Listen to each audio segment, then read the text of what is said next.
Good evening to the students and teachers in our audience here in New York City and in AMC theaters across the country, and also to those of you who are watching live on Yahoo Movies. Welcome to our conversation with Steven Spielberg and Daniel Day-Lewis.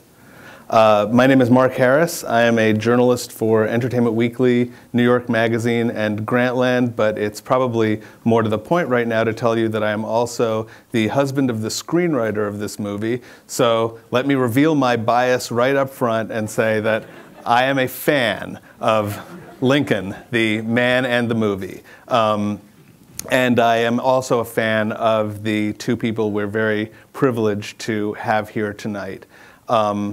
I could introduce Steven Spielberg by telling you that he is the most commercially successful director in history, or I could introduce him by telling you the number of awards that he's won, but maybe it's best to just mention some of the titles. Jaws, Jurassic Park, E.T. the Extraterrestrial, Raiders of the Lost Ark. This is a man who has entertained millions for 4 decades and counting, billions really. And as we know, when he decides to tackle history, whether it is Amistad or Munich, Saving Private Ryan or Schindler's List, and tonight Lincoln, it is a very special occasion. And we also have with us tonight the man who made Lincoln come to life, an actor who, in movies from My Beautiful Laundrette and My Left Foot to Gangs of New York and In the Name of the Father and There Will Be Blood, has just demonstrated his unimpeachable commitment to his work and extraordinary integrity in every role he plays. Won't you please welcome Steven Spielberg and Daniel Day-Lewis.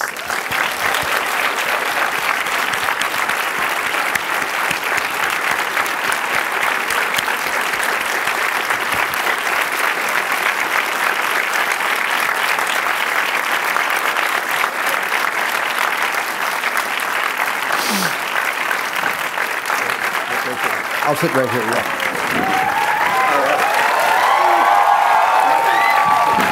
Thank you. Hi, Daniel. Okay, let's get started. I'm going to start with a couple of questions, and then we'll go to the audience, both here and elsewhere. Steven, I know that over your career, you've had movies that have come together very quickly and other movies that have gestated for a really long time before you decided you wanted to make it. And I know that Lincoln is one of the long ones. Can you talk a little bit about maybe how far back we're going, if we're talking about the first moment that you were interested in making a Lincoln movie and what the journey was to actually making that movie? Well, I didn't know, I really don't know what the actual first moment was, except that Lincoln, as a student, was one of my favorite figures in the American landscape.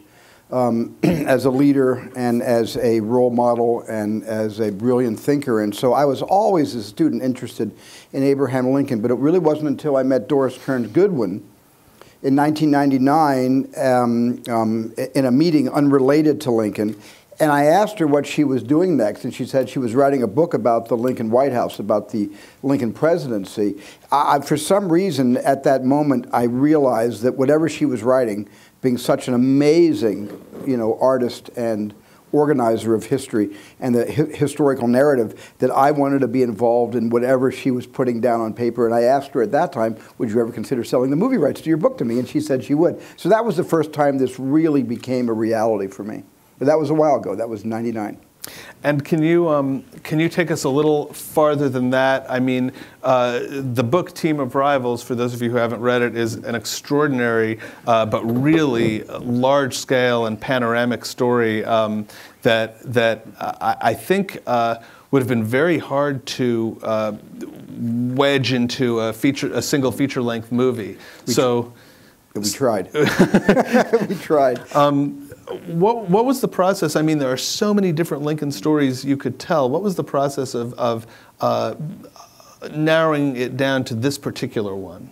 Well, the process simply was, Doris wrote a book about the entire Lincoln presidency. There were so many amazing things I never knew about Lincoln or his office or his rivals, people that were against him before he became president.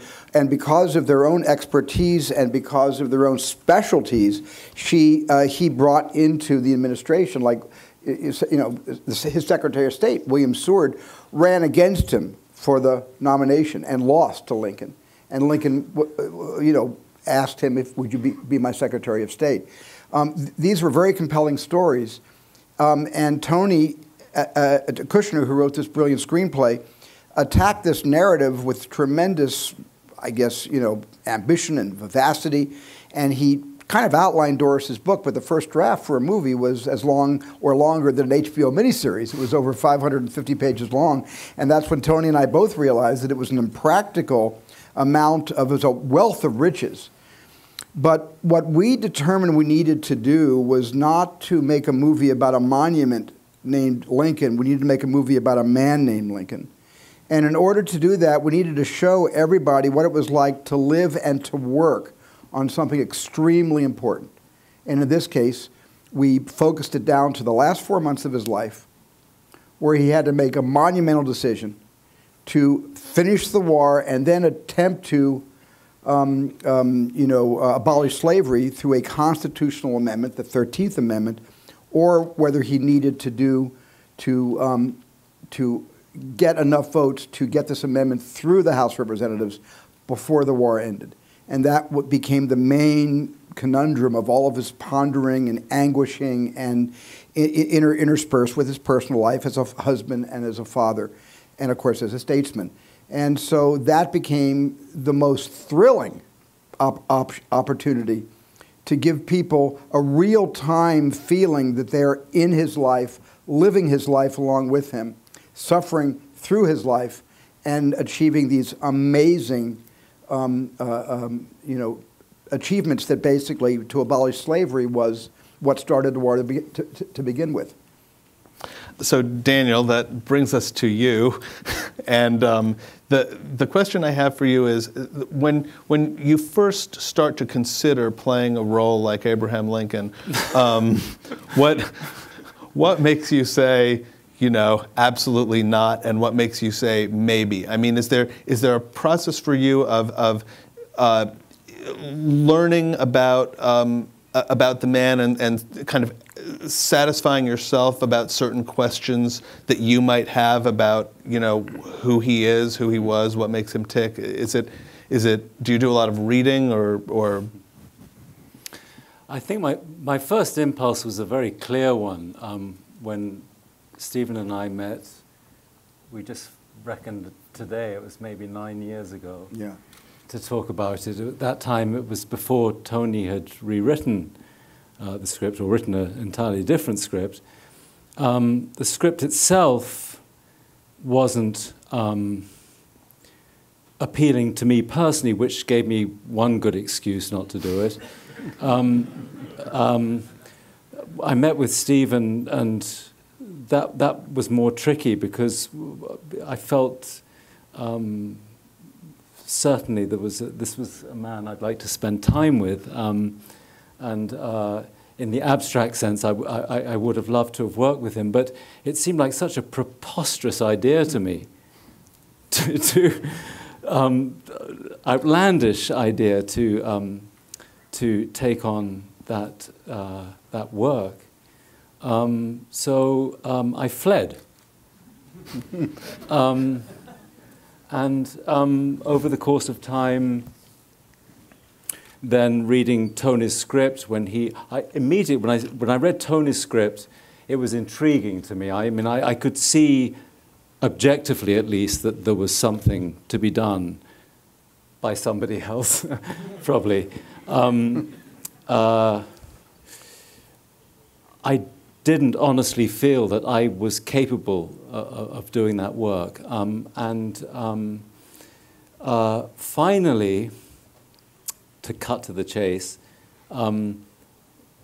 Stephen and Tony, we had a meeting in Ireland where we spent a couple of days talking about it, and by which time I'd reread the script. for whatever reason, and I can't explain why, that moment at which one is drawn into the orbit irrevocably of a life, I felt the tug of that orbit. I didn't know why. I was quite alarmed by it.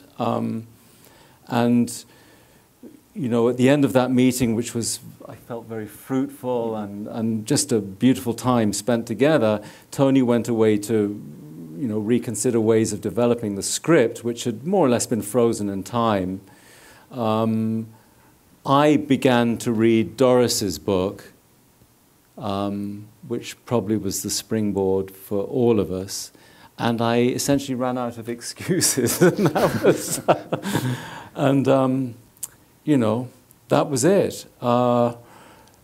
I can't account for why in that moment it appeared inevitable to me, but I think it has in common with all the moments of my life when I've taken on any piece of work.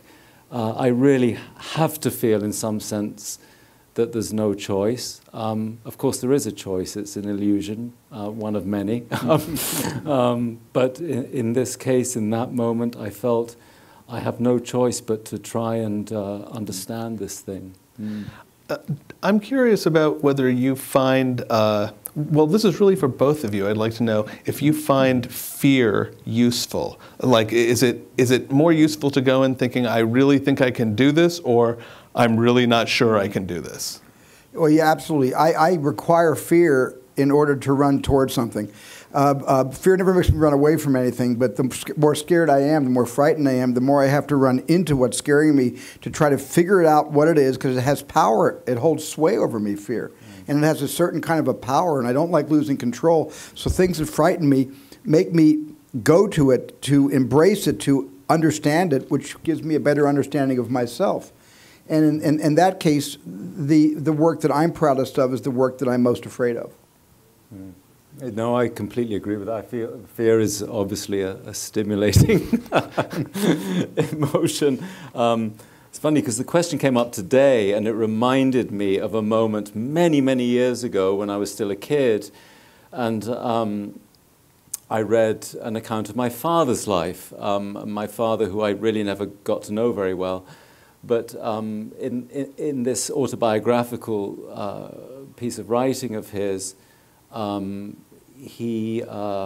was a moment at his boarding school in England where he'd been confronted with something that was tremendously fearful to him, and had found, in spite of himself, that he moved towards the fear rather than retreating from it, towards that thing that was fearful. And I recognized that. I felt that was something that we had in common, and it's not always served me well in my life, but in terms of the work, after all, what do we have to lose? I mean, we talk of the danger of taking on a piece of work in a creative field, but the worst thing that can happen is that you become a fool, and that's a risk that you take pretty much all the time, and it was a very difficult lesson to learn when I was a student, because I had a certain sense of dignity and pride, and I didn't like the idea of being foolish, but I learned pretty soon that it was essential to fail and to be foolish, and that's all that we risk in the end.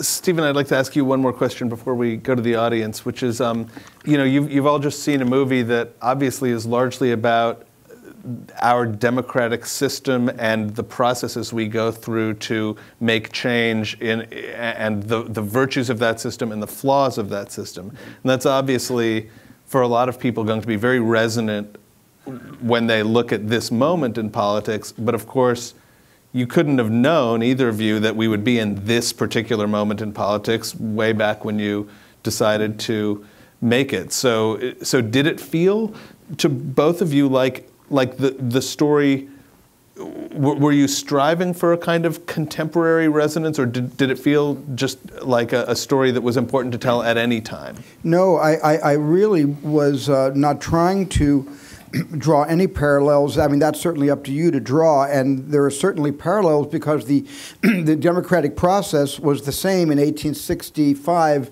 as it is today in 2012. So there are going to be many honest parallels that you can all draw from this, but I pretty much, and Tony Kushner pretty much, we embedded ourselves into books and learning and reading and understanding what it must have been like. And Tony found the most beautiful language, which is a language that he discovered by reading books written in the 19th century and essays and memoirs. And so we were pretty much steeped in this period to tell this particular story about this great individual. But there are obvious, similarities to a country divided, a house divided then, and a house divided today. Okay, let's go to some questions from the audience now. I will repeat your questions so that our internet audience can hear them. And also, I would just ask you to remember that because our internet audience has not seen the movie, let's avoid asking really specific plot questions that will give away certain spoilers. Yeah, like, does he die in the end? Something like that. Right. We're not going to do does he die in the end. But, yes, in the checked sweater. Hi, my question is for both of you. It has to do with the actor-director relationship. And I would like to know what direction do you find most useful, both as an actor to receive from the director and as a director to give to an actor to realize the vision together that you would like to see on the screen? So our question is about the actor-director relationship and what an actor finds most useful from a director and what a director finds most useful to give an actor. Well, I'd love first to hear what an actor thinks of me, so I'm going to... I think it's a huge advantage for an actor to be able to spend at least a decent, a considerable period of time before they ever have that moment of confrontation with the camera and with their colleagues, both for their own sake, but also a period of time during which they might become closer with the director that they're working with. And certainly by the time we came to the set, I felt from my point of view that, that more or less we'd done all the talking that we needed to do. I think that's ideal. I mean, again, this is a very personal thing, but I mean, I think the less that needs to be said on a set, the better.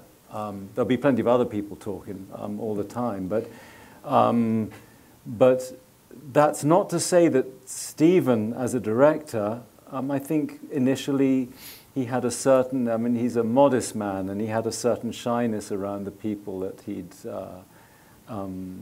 employed to do the job. But I think as he gained in confidence around us, there wasn't a moment in any of the scenes that we were working on that he didn't feel there was something that might be pursued that hadn't already been pursued, and an exploration to be done. And like all good directors, he had a way of suggesting it which avoided definition, declaration, delineation, whatever it is, the thing that just stuffs something and hangs it on the wall.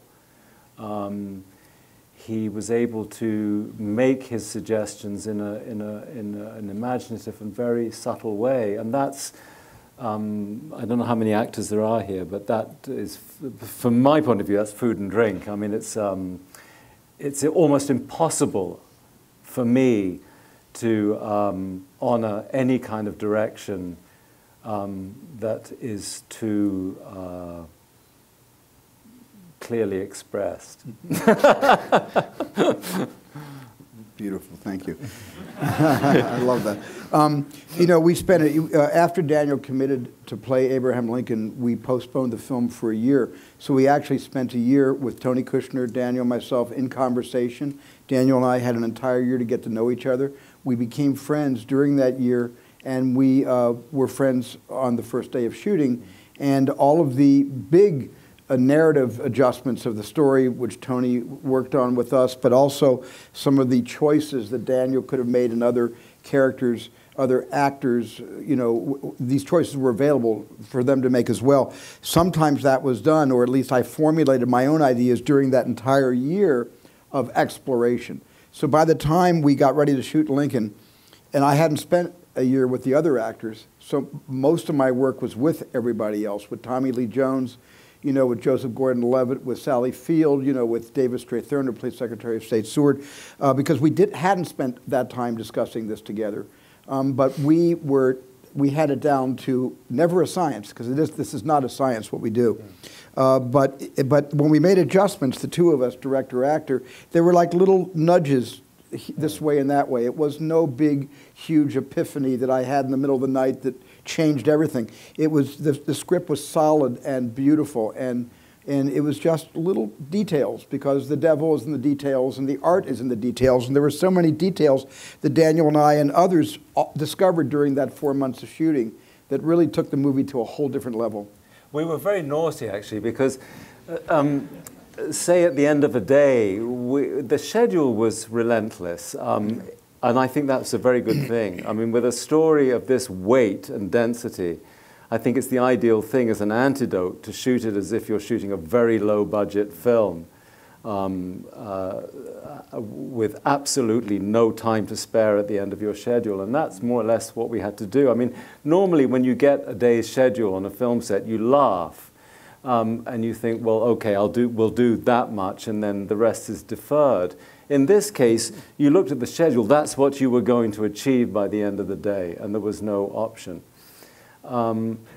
And so quite often, when the set was just ours to play with at the end of a day, and it was quiet, we would start to explore the ideas that we might share about what the next day's work would bring. And some of the best times that I remember having with Stephen were just the two of us trying to figure out, and of course it's really an unforgivable thing to do when you don't have your colleagues around you. And it's not to say that when they arrived the next day we weren't open to the possibilities that they brought with them, but at least we had a sense ourselves of how we might approach that piece of work. Let's take a question from this side. Yes, in the back there. Hi, I'm Daniel Malwin from the University of Vermont. First of all, I'd like to tip my 10-gallon hat to you guys. It was a brilliant movie.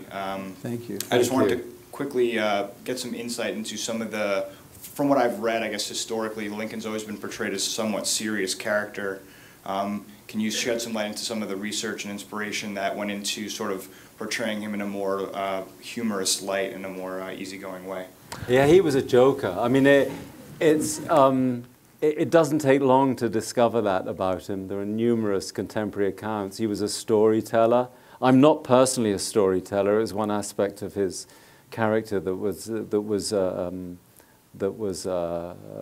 at a great distance to my own experience. But I've been around storytellers.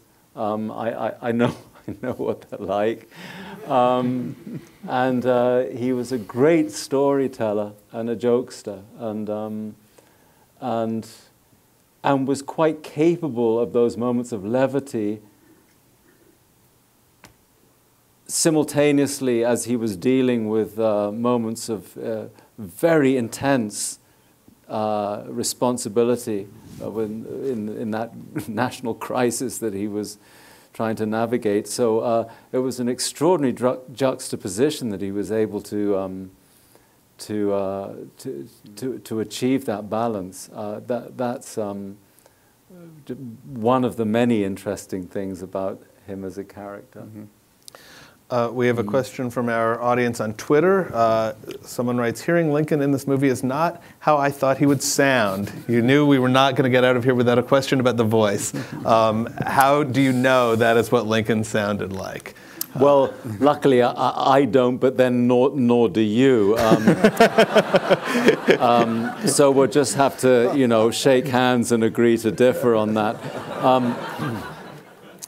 The thing about vocal work, and I don't want to be too precise about it, but there is a certain amount of research that is possible. There are no contemporary recordings. Quite honestly, if I were doing work that related to a living being or a historical being, where there was visual or audio recordings available, I'd find that extremely difficult, because I don't know how you would avoid the process of mimicry, and mimicry, Right. to me at any rate, is a very dull prospect. But in this case, you know, there's a certain amount of research that you can do, and then for my own part, just in a very general way, when I'm working, I try to. It's not something that I would contemplate approaching for quite a long time, because a voice is such a deep personal reflection of character. It's not just a composite grouping of sounds that you can put together, tones and sounds. So I try as far as possible, and it may well be an illusion of some kind, but usually when I'm working, I begin to hear a voice. It's not a supernatural thing. I hear a voice if I'm lucky, and this is a voice that is in my mind's ear, so to speak, and that is already a door opening, after which I then try to reproduce that sound. There's absolutely no guarantee that this is, you know, with all these decisions, conscious or unconscious, that we make, there is no guarantee. You have no idea whether this is the right path that you're taking. But when I do take it, I take it in good faith, and I believe in it. And so if I hear a voice, I tend to believe that I hear it for good reason. Right. And then the main work becomes in trying to discover that voice in one's own body. Mm. But you know, but in terms of all the literature of people who knew Lincoln, who wrote extensively about Lincoln after his death, you know, Lincoln, you know, did not have the low voice of the Abraham Lincoln in Epcot Center, the animatronic, low, deep voice. His voice was always in a higher tenor range. It was always a higher register voice. Surprised a lot of people who met Lincoln for the first time. They did expect a kind of Pavarotti. Of course, they didn't know who he was then, but I'm saying a kind of low, orator's voice, and in fact, it was a higher voice, and it did surprise a lot of people in his day. But Daniel's creation of the voice did come from him. It came naturally. And one day, I received an envelope with a small tape recorder, and it was from Daniel. And there was a tiny little tape recorder. It was analog. You know, it wasn't even digital. It was just about this big. I drew a skull and crossbones. He did. He did. He said, "Nobody opens this but me." Exactly. And I opened it up, and it was like Mission Impossible. I didn't know what was going to explode first, the envelope, the tape recorder, or me. But I turned it, I closed my office door because of the skull and crossbones, obviously meant for your ears only.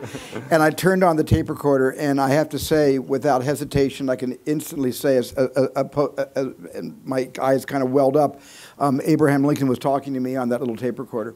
And I heard his voice, and he was reciting something that Lincoln had actually spoken. And the voice really never changed. That was the voice that was the character. You were stuck with it. I loved it. I've read also that there was some speculation that in the pre-microphone age that this movie takes place in, that Lincoln's voice, because it was slightly higher, carried much better in speeches and debates than a deeper voice. I think the voices in the higher register tend to carry better than Roosevelt, Franklin Delano Roosevelt had a voice in that register. It was probably a little bit lower than Lincoln's voice, but it wasn't that registered. As we all know, when you listen to speeches from FDR, you can imagine how that voice was able to carry. We have a great question from Seattle for both of you, and the question is, I'll change it a little, because the question is, what was the one thing you learned about Lincoln that you didn't already know? I can't imagine that there was only one thing, so let me alter that to say, I'd like to know from either of you if there was something that particularly surprised you in your journey toward this character. Yes, I didn't realize that Lincoln talked his way through a problem. He solved a problem by speaking about that problem out loud, not alone in a room like he was crazy or anything like that, but he spoke about a problem in front of his cabinet, in front of Mary. He was absolutely would bring everybody together, and then he would talk through an issue. And often in the middle of the issue, he would change his mind because he found a better way of approaching the solution. And that's the one thing I didn't realize that certainly is in the historical record, is how much, and Tony Kushner was able to really find moments all through the script where he invited all of you into his process of decision-making, as hard as some of those decisions were. And the big scene, of course, is the scene where, not the only scene, but the scene that I remember, just sitting right here speaking to everybody, is the scene where Lincoln is trying to make everybody understand why the Emancipation Proclamation, which, by the way, he is most known for by contemporary students and people who know a little bit about Abraham Lincoln, was a temporary stopgap measure. It was a war power act that freed all the slaves in areas that the federal troops occupied. But the second the war was over, a lower court judge could have thrown out the entire Emancipation Proclamation, and all those slaves would have been returned to their owners without an amendment that abolished slavery constitutionally. And he talks all of us, his cabinet and us, through this decision of why he needs, on February 1st, to sign a 13th Amendment. You know? Daniel, did you have a particular? Oh, yes. I'm not sure if I would. It always seems so reductive to try and choose a specific quality, especially in such a complex man. But I suppose in a general way, in attempting to approach this man's life, and I felt very, very shy about him. And there's something that I remember communicating to Tony before I was able to finally say, okay, we better just try and do this thing. I felt shy around him. I felt that he existed at a great unbridgeable distance from my own life, and I didn't really know how to approach him. And I think one of the great surprises and delights for me was to discover, and there are great avenues that are carved if you choose to take them towards an understanding of this man's life, if only just through his own writing alone. The discovery of his accessibility as a human being, and a sense of welcome, I suppose. Right. I think one thing you've seen in the movie is that that's literally true. It was easier for people, ordinary people, to go up to the president in the 19th century than it is now. Yeah. Stephen, we have a question for you from Seattle about working with your longtime editor Michael Kahn, and in particular about the transition from film to digital, yes, which is a big subject of discussion right now, obviously at every level of the movie business. Well, I'm not shooting on digital. I'm shooting on film, and Lincoln was shot on film. Michael Kahn cut Lincoln digitally on the Avid, and it was my second film, actually my third film that I have done on the Avid. The first was Tintin, because there was no film step at all with the digitally animated film, and the first live action movie I cut on the Avid was War Horse, and the only reason I cut that on the Avid and not on film was because I was still making Tintin, and we needed the same machine to allow us to do both movies at the same time, so I couldn't go from analog to digital in the same room. That would have been impossible. I did have a choice to edit Lincoln on the Moviola and the Chem. We're the only ones left doing that. But by that time, I really decided that I was going to not so much throw in the towel as to join my mentors and collaborators and my generation. I actually joined my generation to do a film this is the most performance-based film I have ever made. And And because of that, I needed to instantly access different takes from different actors. I needed to be able to put them all up on a screen and look at take 1 and take 8 right next to each other. I needed to be able to see take 4 and take 11 right next to each other, which you really can't do in the old analog method. So in this sense, digital really helped me become this amount of latitude in making a movie that has a lot of contrast to it. From Dallas, we have a question, which I hope is not an angry question, which is, why is this screening filled with students and teachers? Hopefully that's either from a student or from a teacher and not from a resentful, veterinarian or something. Well, listen, here's the thing. Here's the thing. Let's just put it this way. Students and teachers are the first wave of the people who I am interested in hearing responses from about history. You are the first audience that I'm interested in hearing what you have to say. Are you predominantly film students or not necessarily? Yeah.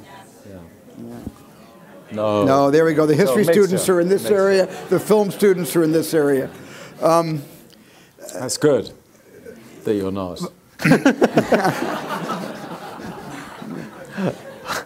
It's interesting because we have a big responsibility in telling the story. And the responsibility is that it's always possible whenever you make a film about an historically, significant character, that film becomes one of the few tools about teaching that character. I don't agree with that. I think that a movie can only be an adjunct or only a supplement. A movie can only be a supplement to books, to different points of view, to scholars, historians, and your own teachers. That I said this about Schindler's List. Also, Schindler's List isn't the only story about the Holocaust. It is a minor little hole in the wall that you can put one eye through and get a sort of a 2D look at the Holocaust through our interpretation of it based on survivor testimonies. The same thing with Lincoln. There are so many stories I encourage everybody to read and learn about Lincoln, and let this supplement your learning. Do not let this be the only learning you do about Abraham Lincoln and that period of time during the Civil War and slavery. We have a great question, I think, to end on. We haven't talked about this, but in case people don't know, the movie was shot toward the end of last year in Richmond, Virginia, on location. It was a very intense shoot, as Daniel said, with a great deal of work in every day. Someone from Los Angeles says, after seeing this movie, I feel like I just spent 2 hours with Lincoln. You both spent months with him. So what was it like at the end of production saying goodbye to Lincoln? Well, I still haven't said goodbye to Lincoln. I mean, this is Daniel Day-Lewis sitting next to me, not Abraham Lincoln, but I still refuse to part with my my view and my experience with Lincoln. It was a very hard day for me at the last day of shooting when, I went into Daniel's trailer to not say goodbye because we're friends now forever, but to just basically say, well, it's over, and I think we've done something really that we can be proud of, and this and that, and Daniel calls me the skipper. That was his sort of nickname for me, and he said to me, yes, Skipper, I think this is just about it, and he said it as the man sitting here, not as the man that you saw up there, and that was a little bit like I had fallen through an elevator shaft and hit a cement floor.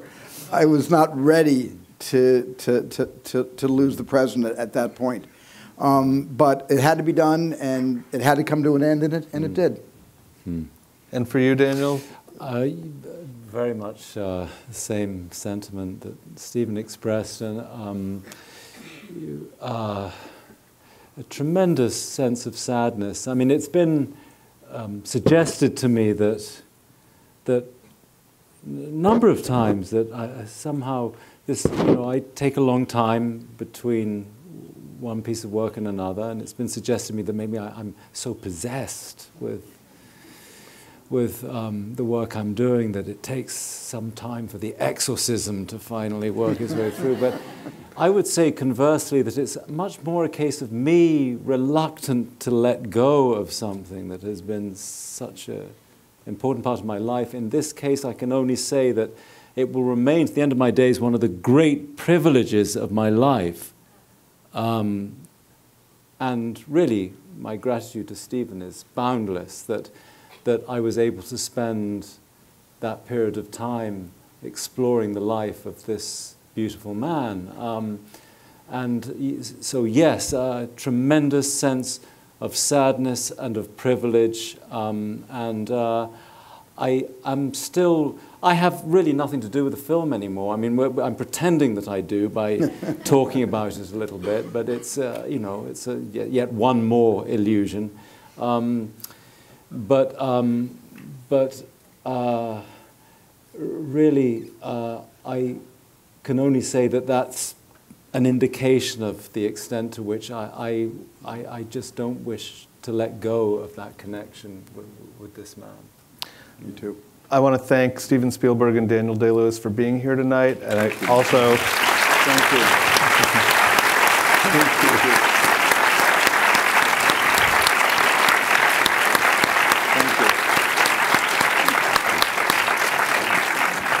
Thanks also to those of you here in this theater and in other cities and watching at home. The movie Lincoln opens in many theaters in many cities on November 9th and in many more on November 16th, so check it out. Thank you. Thank you. Thank you.